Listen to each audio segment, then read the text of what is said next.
Cerpen Ibu Tetap Yang Terbaik oleh Pipit Pitaloka.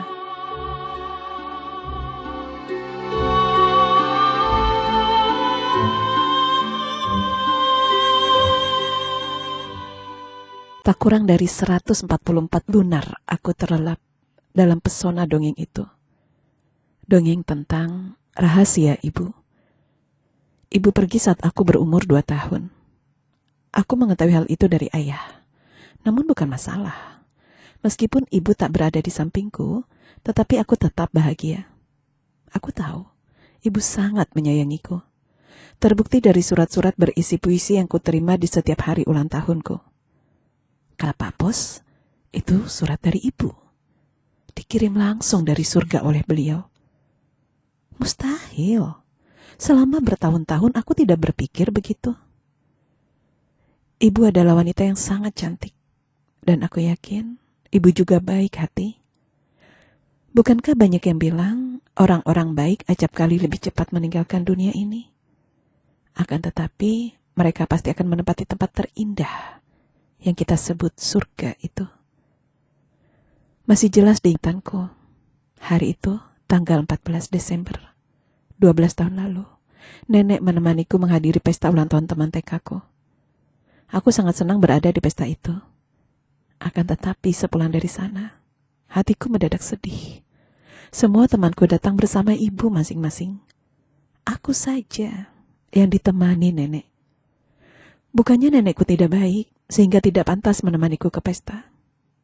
Aku hanya merasa akan lebih baik lagi jika ibu yang menemaniku.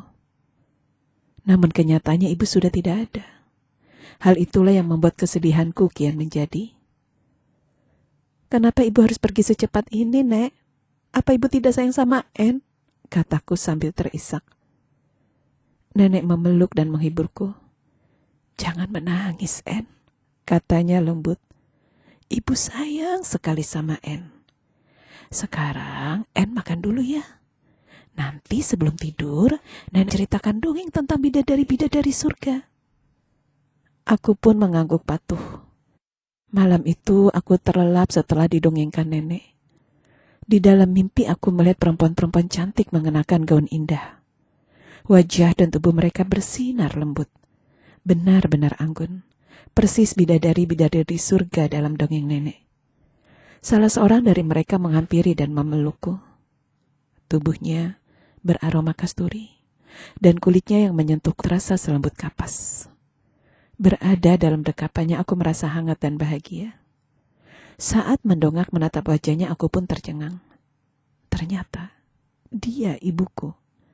Seketika air mata menetes di pipiku. Ibu, En rindu sama ibu, seruku sambil menangis. Ibu mengeratkan pelukannya padaku.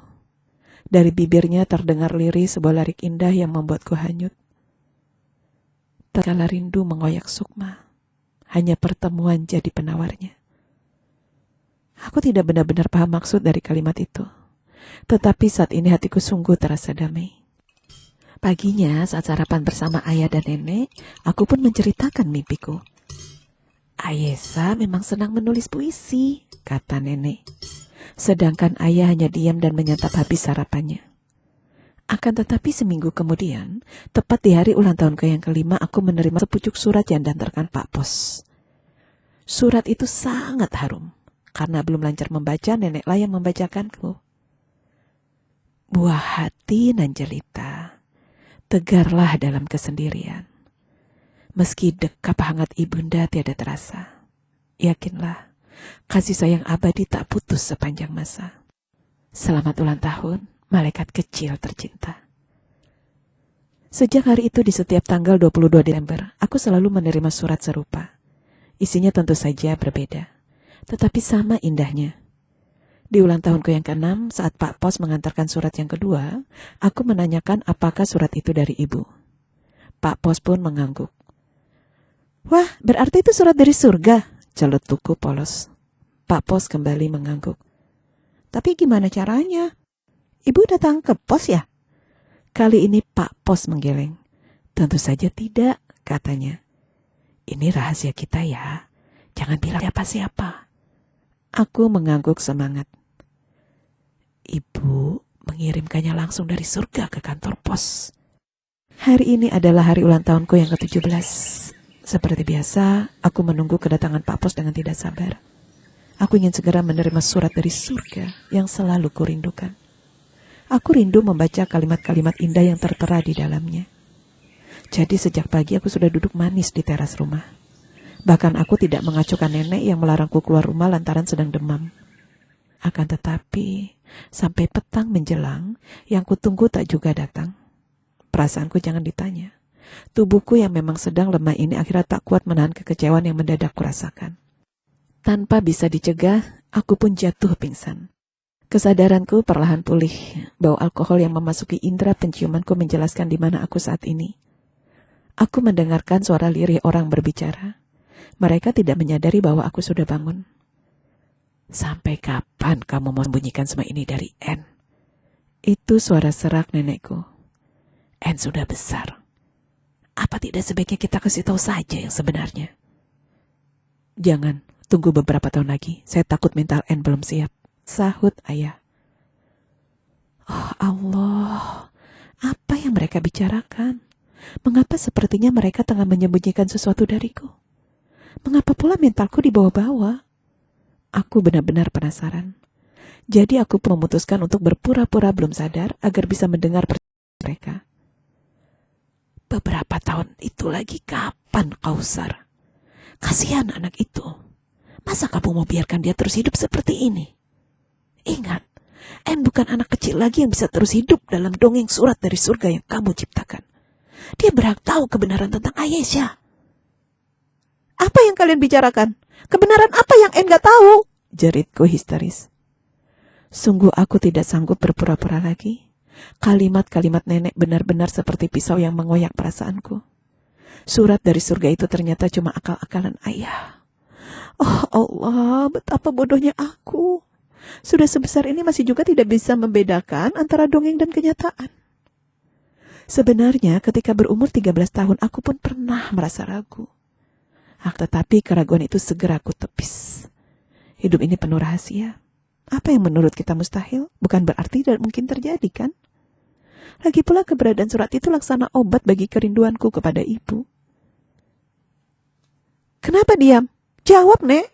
Ya, apa yang En gak tahu tentang ibu? Shh, En sabar dulu ya. En kan masih sakit. Nenek berusaha menenangkanku. Aku menggeleng. En hanya mau tahu semuanya. Kenapa ayah tega bohongin En sampai bertahun-tahun begini? Selaku pilu, tangisku pun pecah. Ayah menghembuskan napas berat, dan cerita itu pun mengalir tentang ibu yang ternyata belum meninggal. Ya, kalau aku ingat-ingat lagi, mereka memang tidak pernah mengatakan bahwa ibu sudah meninggal. Mereka hanya bilang ibu pergi. Aku sendirilah yang menyimpulkan kalau pergi itu artinya meninggal. Mereka tidak meluruskan anggapanku, karena berpikir mungkin sebaiknya memang begitu. Bahkan, aku tidak pernah protes ketika kami tidak pernah berziarah ibu. Secara diam-diam aku memang mengira ibu meninggal dengan cara tragis sehingga makam pun beliau tak punya. Kenyataannya, sejak aku berumur 2 tahun, ibuku dirawat di rumah sakit jiwa. Kematian kakak kembarku akibat jatuh dari jendela membuat beliau depresi berat. Adapun mengenai surat dari surga itu, ayahlah yang menulisnya. Dia sangat pandai menirukan tulisan ibu, sehingga aku tidak mungkin curiga. Ide itu muncul saat N menceritakan mimpi N bertemu bidadari surga. Ayah tidak tega lihat N yang sangat rindu sama ibu. Jadi ayah pikir itu bisa membantu. Kata ayah pahit. Tapi kali ini ayah betul-betul kehabisan ide. Membuat puisi itu tidak gampang. Makanya hari ini tidak ada surat. Biar bagaimanapun, ayah tidak sehebat ibu dalam hal membuat puisi. Maafkan ayah, En. En mau ketemu ibu, tegasku. Ayah hanya mengangguk. Perasaanku campur aduk. Tidak mudah memaafkan ayah. Tetapi aku juga sadar bahwa beliau terpaksa melakukan ini semua. Besoknya, ayah mengantarku ke tempat ibu dirawat. Tangisku kembali tak terbendung saat melihat wanita yang bertahun-tahun kurindukan. Beliau tetap cantik, sekalipun gurat kesedihan terpahat jelas di wajahnya. Dia tidak lagi mengenaliku. Namun tak apalah, mengetahui ia masih hidup saja sudah cukup. Tentu aku berharap suatu hari ibu akan pulih dan bisa mengingatkanku. Akan tetapi andai pun tidak, aku akan menerima kenyataan itu dengan lapang dada.